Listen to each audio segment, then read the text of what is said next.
Bua này khách hàng ta có mới thay anh em ạ. Đào ra mất tuần thôi.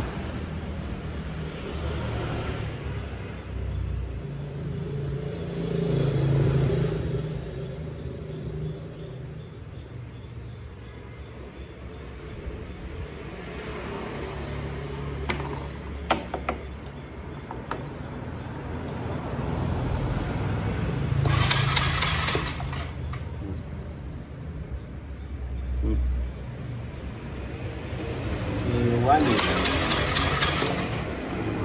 nổ không để cho nó ra bớt cái dơ trong cái đầu nha anh em. Làm xuyên chút nữa thì lấy cái răng chọn vô sấy cho nó ra bớt cái dơ ngay cái đầu. Cái này khắc phục tạm thời cho khách hàng người ta đi thôi, đỡ đường người ta đi thôi, chứ còn mình muốn hết phải làm bạc kho lại, bạc nhớt lại, với lại cái họng ga đi lại, nó bớt sức xăng đây là nó sẽ ok hơn, chứ còn tình trạng này là cứ vậy hoài.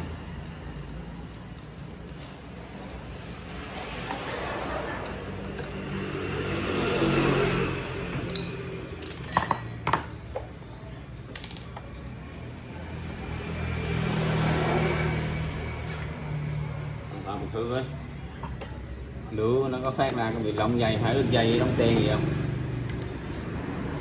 khỏi 60 nghìn để gì mình cho nhanh luôn. Không biết anh em có thấy lửa sao, anh em có thấy lửa không ạ? Này nghe tách nè, rồi lửa ok.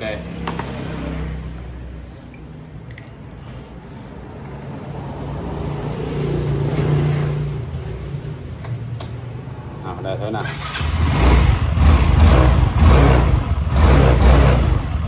Ok chưa anh em?